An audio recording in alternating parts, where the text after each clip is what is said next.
Welcome to the Sam and Sam Show on the Grueling Truth Sports Network. I am one of your co-hosts for the Sam and Sam Show, Sam McGinnis, and I'd like to welcome on our other Sam, Sam Teets. How you doing? I'm doing great, Mike. I'm great, Mike. I called you Mike already. Oh, and that's how you know he's been on the mic a few times. I'm so used to defaulting to that line because that's how I open the NFL show with my good pastor. I'm doing great, Sam. How about you? I'm doing pretty good. And before we get started today, we'd like to remind you today's show is brought to you by Replenishing Care and Technology, specifically the PEMF machine. Whether you're young or old, it can help you recover fast.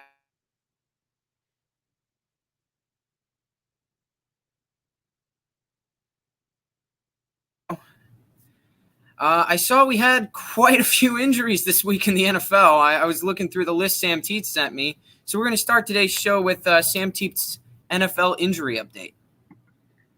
Yeah, we've had quite a few injuries, and it's kind of disappointing. It's only week 2. Same thing kind of happened last year, though. We had guys like, I think it was Ben Roethlisberger, Cam Newton, all go down in week 2. But it's been worse this year. I think it's probably because of the lack of preseason. You've seen guys like Saquon Barkley, Nick Bosa, Solomon Thomas all tear the ACLs. Drew Lock has an AC joint injury. He's going to miss a couple weeks. Jimmy Garoppolo with a high ankle sprain. Christian McCaffrey, another ankle. Raheem Mostert has a knee. Devontae Adams has a hamstring.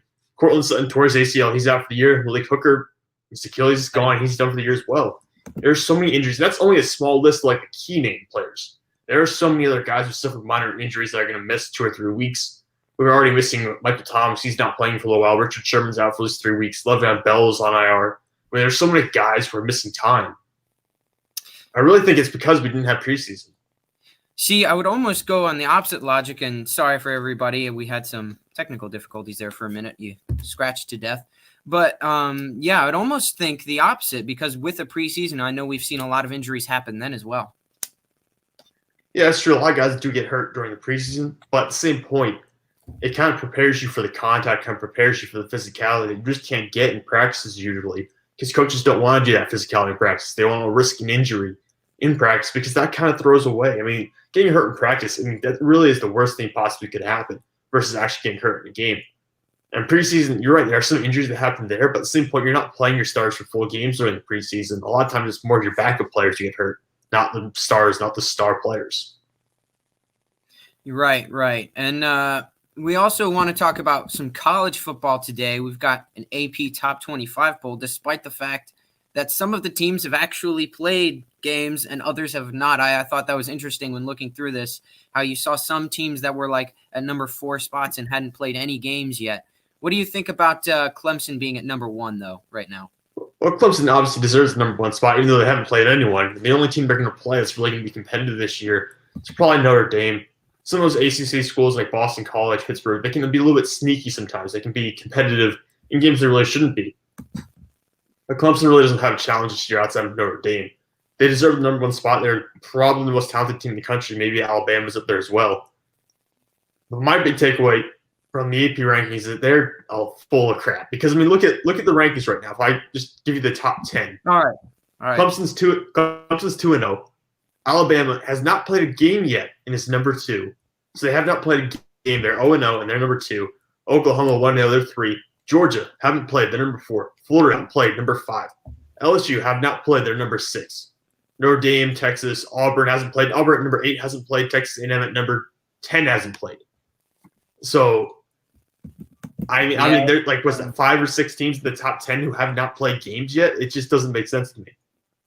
I mean, I guess it makes sense to me in the sense of you kind of know who the best teams are going to be at the start of the college football year. It's just where they end up typically, I would think. Correct me if I'm wrong, but that seems to be a fair statement. No, you're right about that. But the thing is, a team like LSU could do significantly worse this year than what spot were they? They could do significantly worse than the number 6 spot because, yes, they were phenomenal last year, but most of their starters went to the NFL, and they haven't had a chance to recuperate that amount of potential in recruiting classes yet. They only get the impact of the recruiting class from winning a national championship maybe next year or the year after that. So right now, I don't think they're going to be a top 6 team in college football this year. And I think it just shows how goofy these rankings are. You've got so many teams up there, haven't played games. The Big 10, is coming back at some point the weekend of October 24th. And then they're going to be in there after teams have already been playing football for a month. It just is wacky. And speaking of wacky, We've got the Big Ten coming back, and this is how this feels to me. They're coming back the weekend of October, 24th. Yep. This is how this feels to me. Well, we're not going to play football because it's gonna cost us problems. It's going to cost us money. And then they saw that everybody else started doing it, and they were like, "Wait a second, we're going to lose money. We're in now." Like I'm a little pissed at the Big Ten for this, but they're only going to get to play 6 games now for each team, and we don't even know if they're going to compete for a national championship. Well, they'll compete for a national championship because there's a lot of money behind putting someone like Ohio State against someone like Alabama. So there's potential for that. My take, and I brought this up last week on a different show for a different network, but I was like, should we really allow the Big Ten to compete for national title this year if they're only going to play a limited schedule? And like I said, they're starting a whole month after most competitive teams. After the ACC, they're starting like a month and a week after the ACC has started. And there's some schools that have already been playing football for 3 or 4 weeks. So to me, this just doesn't make a lot of sense why they're being put in when they're not even going to have a full schedule. I think they realized they made a mistake when they canceled fall season. We got to now and teams are playing it and being successful, and there's not being these outbreaks. There are still some cancellations. There are still a couple of games that are being canceled, so this season's not out of the woods yet. But I think the Big Ten realized the financial impact, the recruiting impact this mistake had on them, and they reversed course very quickly. Yeah, the Big Ten needs to be looking out for players first, and I think that it's clear that they weren't in this situation. They thought they were, though. That's what it is. They were pushing the idea that we're looking out for player safety. Seem like they were, yeah. That's the first. But here's the thing: there's always a disconnect though between the older people running the show, like the presidents, the athletic directors, and the actual kids themselves. I want to know how many college athletes were actually polled or asked regarding their opinions in this situation. How many of them were actually educated on COVID-19 and asked, "Would you still want to play football?" I guarantee none of them were. I guarantee they didn't care what the players wanted to do. And I think that's one of the situations called football. No one pays enough attention to the players. I think we see that in management a lot throughout sports, regardless of college or otherwise. We see that with the NFL, definitely, as they're going along. But since this is a multi-sports show, we actually cover NFL, NBA, NHL, and college football. We're going to move a little bit to the NBA here, and here's the big question I've got for you here, Sam Teets. Can the Nuggets beat the Lakers? Well, thank you, Sam McGinnis. But I have to say, I already know the answer because I know mine too. Yeah, no, they can't. And here's the thing: they might be able to take a game or two. But the way it is right now, Nikola Jokic is a very good player. Don't get me wrong; he's potentially a top 10 player in the world. The Lakers have 2 potentially top 5 players in the world with LeBron James and Anthony Davis. I don't think they can do that. I don't think they can compete just because they don't have that superstar player.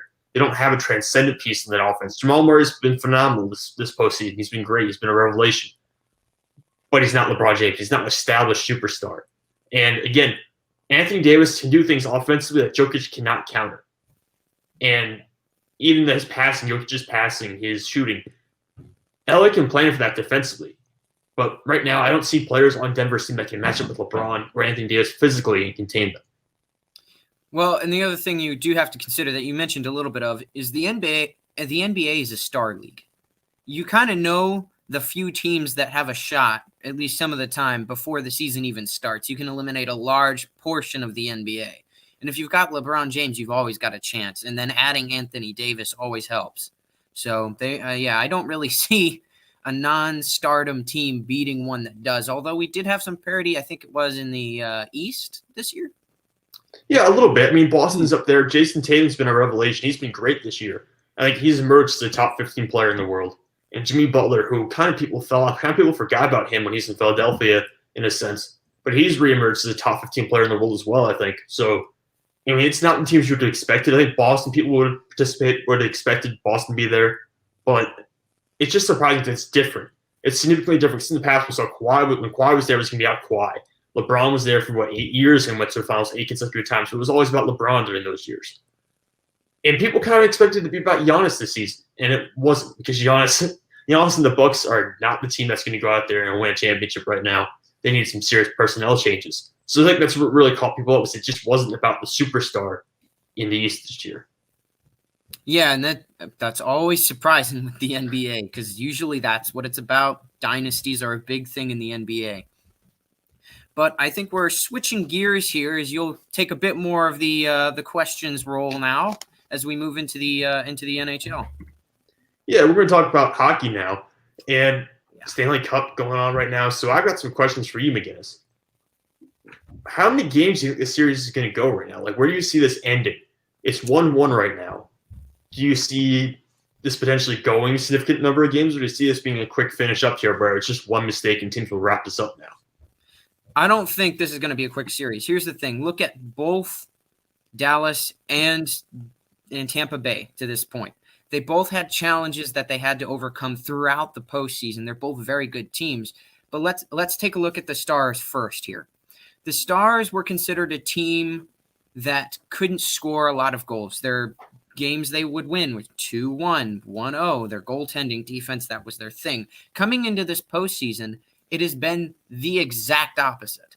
In fact, they have been one of the highest scoring teams in all of the postseason, outscoring teams such as the Avalanche, who that's their main thing is scoring. So they've switched gears then. And so then what I thought is, so they've switched around now, right? So their weakness is now going to be their defense. But no, you start looking at the conference finals. They started winning games 2-1 again. They're being whatever they need to be, and they rebound very quickly. So when you look at now we'll look at the Lightning real quick. Last year, got swept by the Blue Jackets. This year, beat them in 5. They've really rebounded very well from last year, and they're turning into what they should have been all along. Couple things to consider when thinking about this Stanley Cup final. Stamkos is out, so you've got the captain of the Lightning who isn't playing, and both these teams are overcoming teams. I do believe the Stars will win in 6 or 7, but it truly could go either way. So you're saying the resilience of these teams is going to come into play, and the adaptability is going to make this a long series because they're going to keep altering their identities to play on par with each other? Well, and neither of them are completely outmatched either with the way they've played in the postseason. It's not like one barely shouldn't have made it here. They've both fought very hard, so the adaptability could keep this series going for a while. All right, now Mike did want to remind you, or want me to remind you, that he picked the Stars to actually get to the Stanley Cup Finals. He mentioned that earlier on the NFL show, so I think we're going to bring it up now. Is that true? Did he pick them? Actually, here's what he said. That was he said last year he was talking about the Stars Blues series. He called whoever won that series to win the Stanley Cup. They did. He said this year, as I was talking with him, because I actually get to meet him in person, unlike Sam Teets here. It's an unusual pleasure. He said the Lightning would win when we were talking about the Stanley Cup. I'm not so sure about that. It would kind of ruin my day because I love the Stars, me personally. But it's definitely still within the realm of possibility. Who would you pick? I mean, you kind of hinted at there, but who would you pick to win the series?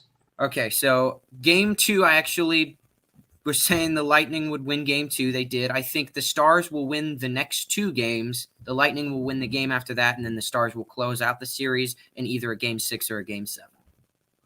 All right. I mean, I'm hoping for a Game 7. I mean, anytime you can get Game 7 out there in any sports league, it's phenomenal. Who doesn't love a Game 7? Last year with the Blues and the Bruins, it's nice to have a Game 7 despite the fact that was a very one-sided Game 7. It's always nice to have one.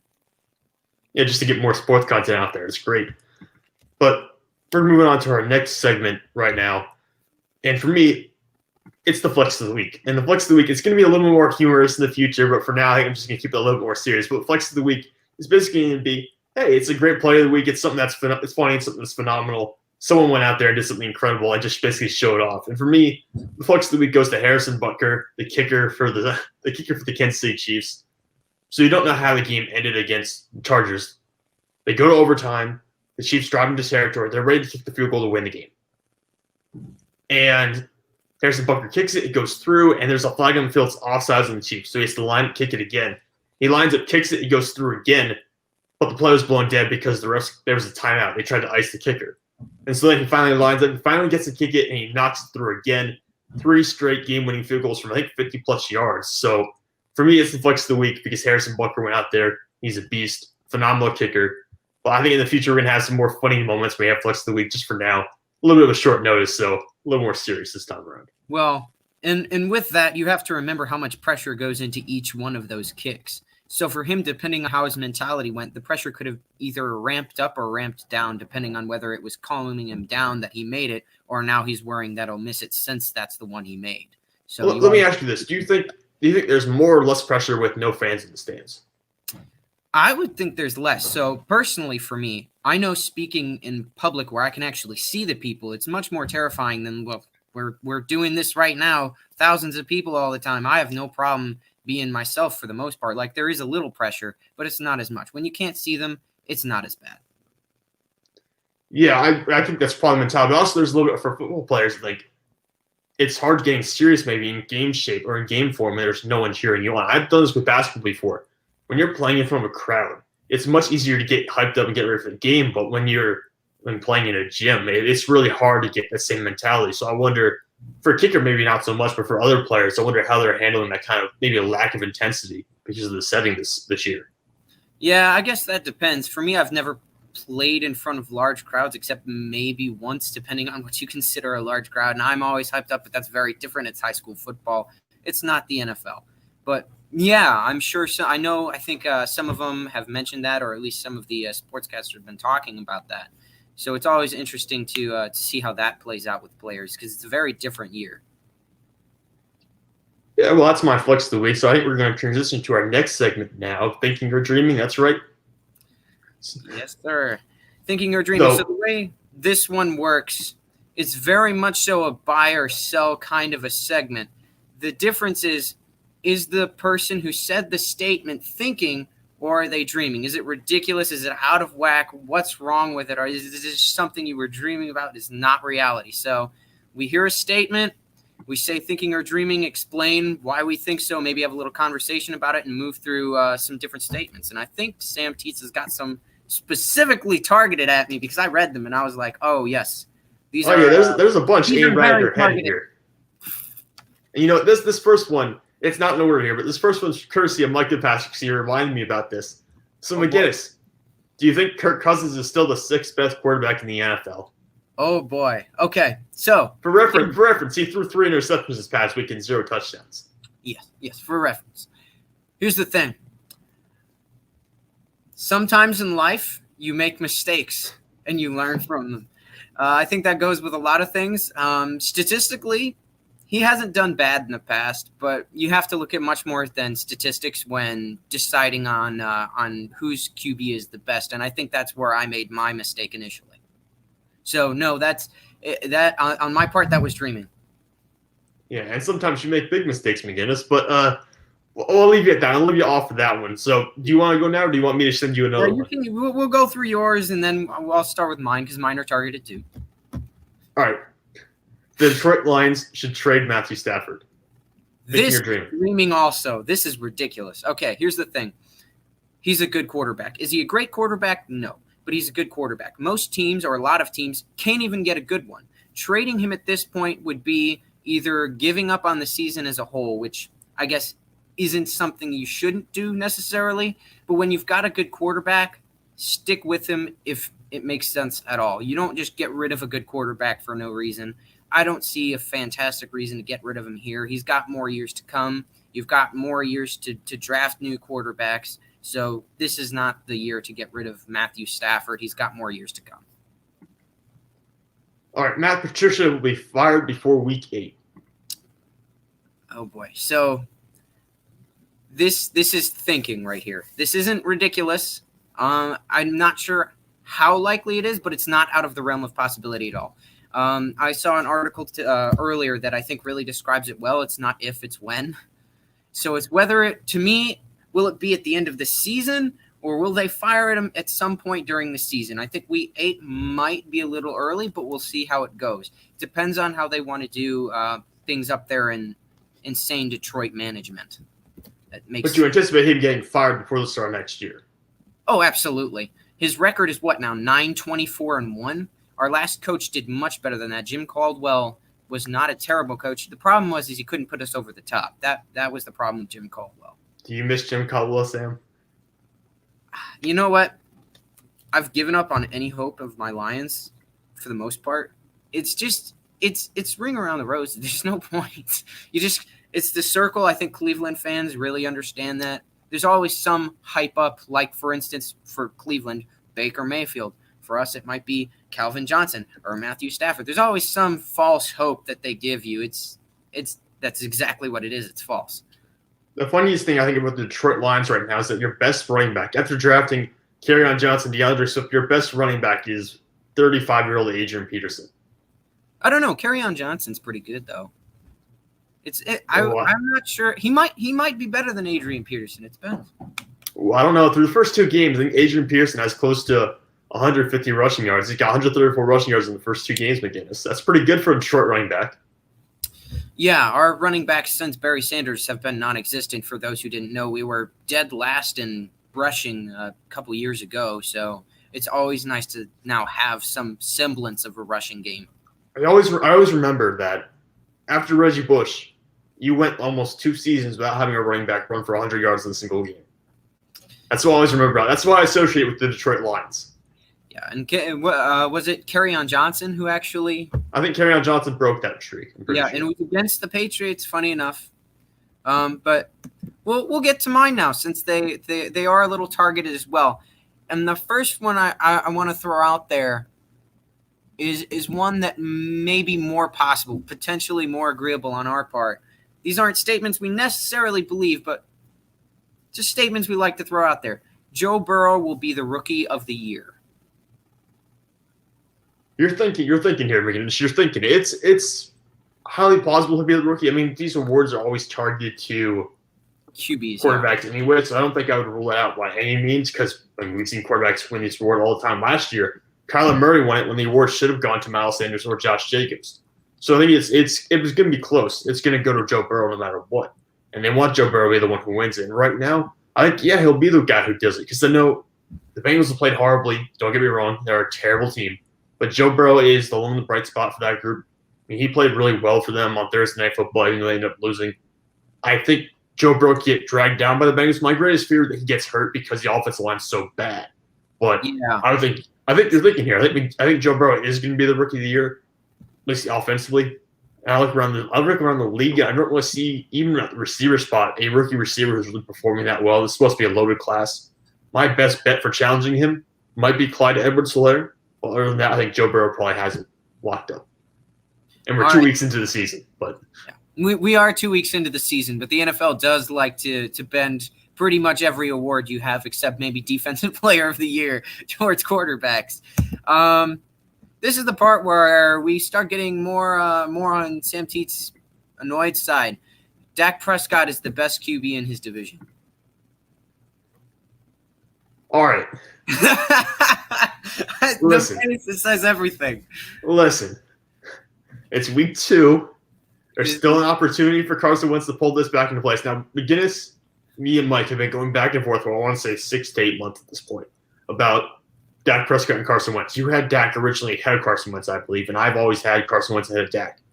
But at this point, I mean, I've defended Carson Wentz with every bone in my body, and I can't do that anymore just because of how – I mean, he's been atrocious for the first 2 games. What's our numbers? His numbers are he's completing 58.8% of his passes. He's got 512 yards, 2 touchdowns, and 4 interceptions in the first 2 weeks. Now, granted, he's playing behind a terrible offensive line. He's been sacked 8 times already. But it's got to be Dak. Dak has to be the best one in this division because Daniel Jones is a turnover machine. Dwayne Haskins is highly limited. And Dak just led the Cowboys to a 20-point comeback victory. So I think it's got to be Dak. Yeah, and in my mind, Dak has been a meme for a while, but is starting to really develop into a solid quarterback. And I've really watched Carson Wentz. All the injuries, it was hard for me to trust him. I mentioned this stuff. Y'all thought I was nuts. And then You're nuts. You even convinced me to go the other way. But here's the thing. Carson Wentz is overrated. Just in my opinion, straight up, period, is overrated when it comes to just about it. He just is. But here's the thing. You got peer pressured into putting Carson Wentz ahead of Dak Prescott, so technically you're also in the wrong here, McGinnis. I'm not sure there's ever a situation when it comes to having me, you, and Mike in the same room. That we're in the right. Yeah, that's true. It doesn't even matter if I'm actually right. I look wrong. It doesn't matter. So there's always that. But this one might be a bit more. I thought the Dak Prescott one might get you, but I think this one will be a bit more on the spicy side. Tom Brady is the new Jameis Winston. You're dreaming here, McGinnis. You're dreaming. That's because James Winston could at least throw for 5,000 yards a year, and Tom Brady certainly isn't going to do that at this pace. But I think, look, Brady's not going to throw 30 interceptions. He just won't allow it. The universe doesn't work that way. Brady won't throw 30 picks. But I thought it was 30 turnovers. No, it was 30 interceptions. But oof. Yeah, he's not going to be that bad. He'll have better ball security than that. But at the same point, he looks 43 years old. I mean, he really is. He's having trouble throwing the ball deeper. I think a little bit less zing on his passes, a little bit less accuracy. He missed some wide open guys in the past couple of games. And 3 turnovers. I thought it was a huge plus they got him because I thought they would cut the turnovers down. I thought he might finish the year with 10 interceptions, and that would really help out the Buccaneers. Instead, he's thrown 3 picks in the first 2 games. And a fumble. So I don't think he's Jameis Winston. He's like Jameis Winston throws for a lot more yards because he's got a lot more power in his arm, but he's also more turnover prone. I just think Brady will be a little bit better than Winston in the long run for this team. I'm not guaranteeing anymore that this is going to be a 12-win team. I thought that was for sure going to happen during the offseason. I think now we're looking more at 8 to 10 wins. Yeah, and they're not using some of the pieces that they've actually gotten too, so that's an interesting thing to know. Well, I mean, Rob Gronkowski has not played well or not played at all. I mean, he's really been non-existent. I don't know what people expected from him coming back after he missed a year of football, but at the same point, it certainly was not this. I mean, even the people who thought he'd be washed up did not expect him to do this bad.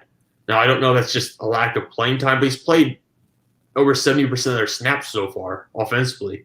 So I don't know what the issue is at this point, but I think you got to run with O.J. Howard if Rob Gronkowski's not playing well. It's just who's ever doing the best for you. That's really the goal of everything here.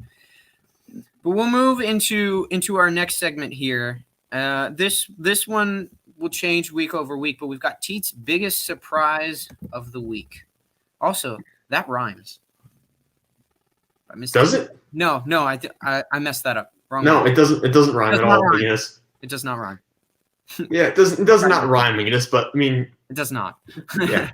Don't show this to anyone trying to get you into college. But no, I think the biggest surprise for the week, there were 2 of them, and I was kind of split. But I'm going to go with Justin Herbert. I mean, Justin Herbert for me was the biggest surprise of the week. He learns that he's going to be the star for the Los Angeles Chargers maybe 15, 10 minutes before kickoff because Tyler Taylor has chest pain. He has to go to the hospital. So Herbert becomes a star 10 minutes before kickoff, goes into the game. And, yeah, he made some mistakes. He's a rookie in his first game ever. Of course he did. But he pushed the Kansas City Chiefs to their limit. They went to overtime. The Chiefs had to win by kicking 3 consecutive field goals there to actually get the score and get the win. I thought Herbert would play much better than people anticipated. I thought he would be a bust. I thought he'd be a guy we would see probably flunk out after a year or 2. He looked really good out there. He looked really confident. And I think, honestly, I'm really impressed with how Herbert played. I did not see that coming. And the one reason, the other thing I was considering, you'll find this a little more humorous, the Atlanta Falcons blowing a 20-point lead to the Dallas Cowboys. Oh, boy. The Atlanta Falcons doing their thing again. Talk about teams you can't trust. Talk about coaching staffs you can't trust. I mean, it's hilarious how this all worked out. They basically had 20-0 lead after the first quarter. Dallas had turned the ball over 3 times. And in the course of a game where Dallas turned the ball over 3 times on fumbles and they ran 2 fake punts that got stopped, Atlanta loses that game after holding a 20-point lead in the first quarter. It was horrendous. It was horrible. The defensive coordinator in Atlanta should be fired. I think his name is Raheem Morris. He said he was surprised when Russell Wilson torched them last week and you get blown up by Dak Prescott. It just doesn't make any sense to me what Atlanta's doing. It's not surprising because it's Atlanta, but it's surprising just how epic a failure it was. How can you be surprised that Russell Wilson torches you? How can that ever be a statement? It can't be. He basically said it. We did not plan for Russell Wilson throwing the ball as much as he did. He's Russell Wilson. Oh my gosh! Even if you could potentially expect. Even if you had a great defense with great corners and great safeties, you could still potentially get torched by him. You should never be taken aback by that. No, it's just confusing. I have no idea what Atlanta is doing, but those are my biggest surprises of the week. Does Atlanta know what Atlanta's doing anymore? I don't think Atlanta knows what Atlanta's doing, McGinnis. I don't have any faith in them at this point. Oh, goodness. Well, we've got one last segment for you. I like to throw this one in here because I'm the ridiculous guy of this of the trio that we don't have here right now. We got Mike too, but he's on the NFL show for the most part. But let's get to my wild prediction of the week, or just wild prediction. It doesn't necessarily have to be for week, but I think we've seen the Patriots do a little bit differently than we initially thought coming into this season. I think we've seen a little bit of that. Cam Newton's done well. He's fit into the system that some thought he couldn't. Overall, the team hasn't done bad. They scored 30 points, granted, on a bad Seattle Seahawks team, but they almost beat the Seahawks. The Seahawks are a legitimate team. And you know what? My wild prediction is that they'll do well. They'll have maybe 9-7, 8-8. They'll do much better than initially expected by some to go like 5-11. And even by myself, you even had 8 players opt out, and they're continuing to do well. Look, I'm going to come clean here and say I was one of those people who said they would win 5 games. Yeah, I would like to. I'm on that boat too. So here, I would like to reverse course and pretend that never happened because who knows? The NFL showed my good pastor earlier today. You should check that out, by the way. But we were on, and he said he believes the Patriots are going to make the playoffs. And you know what? I kind of agree with him for 2 weeks. I mean, Cam Newton played phenomenally the other day. I mean, he looked younger. He looks significantly better. He's been running well. He has over 100 rushing yards, over 110 rushing yards for the first 2 games. And against Seattle, which is not necessarily a horrible defense. They have a bad pass rush, but the secondary itself is pretty heavily manned. He threw for 397 yards, a touchdown. He did the 1 interception. But overall, I mean, it was a really good performance. He's got 4 rushing touchdowns already. He already holds a career record for rushing touchdowns by a quarterback. So, to me, I don't think it's a stretch at all, actually. I don't think it's that wild prediction to see them making the playoffs. Well, for our initial thoughts, if I had said this like, maybe a month ago, people would have thought I was nuts. If you had said this a month ago, Mike and I would have enjoyed tearing you apart over it, and then torched, and then you guys would look stupid. Well, yeah, but then we would pretend we were never wrong in the first place. So there's the key: is covering your butt quickly on that one. That's how you survive in sports shows. Just pretend you were never wrong. Short-term memory. I remember Mike earlier when I was starting to first come here. What he did with the NHL is he picked the one half of the teams on our show and then picked all the, like, at least for one of them, picked the opposite team on the other show he was on later that day. So that's how you can be wrong. I mean, that's smart. That's how you play the game, McGinnis. You got to take notes. But Mike actually picked really well. I mean, last week he missed the Thursday. He missed the Thursday game and he missed the Monday game. But he was 14-0 on all the Sunday games. Well, and think about that. That means the worst it possibly could have been is 14-2. Yeah, he's 14-2. So he picked really well the other day, and I think I ended up 12-4, which isn't bad either, honestly. But I mean, Mike kind of knows what he's doing here, so I would trust his gut instinct on some of this stuff. Absolutely. And that's all we have for today, right, McGinnis? We're going to wrap it up here. Yeah. All right, so this has been the first episode of the Sam and Sam Show. We're going to be coming at you weekly. We don't really have a set time yet. We're still working on that. We're going to coordinate. Maybe we'll up it to 2 times a week if the show starts doing well. We'll see how this works out. But I would like to remind you to check out Replenishing Care Technologies and the PAEMF machine. Remember, if you're feeling young or old and you need help recovering, it can help you out. And I also encourage you to check out the NFL Show and the Grueling Truth on Facebook, Twitter, Twitch, YouTube, wherever you can find it. We're all over the place. So feel free to go check us out on any platforms like that. You can also follow me at Sam_Teets33 on Twitter. McGinnis, what's your Twitter handle again? You can find me at SamuelMcG22. And yes, it's actually kind of difficult to replicate what Mike does because he's done it 1,000 times. So he knows how to do it insanely well with the closing of the show. Yeah, he basically has the same thing. He repeats almost every time he's gotten memorized. But we'd like to thank you for tuning in today. This was the first episode. So please, if you see an announcement again that we're coming back, we'd appreciate it if you came back and watched our next episode. But anyways, thank you all. We'll see you sometime next week. This has been Sam Teets and Sam McGinnis on the Sam and Sam Show.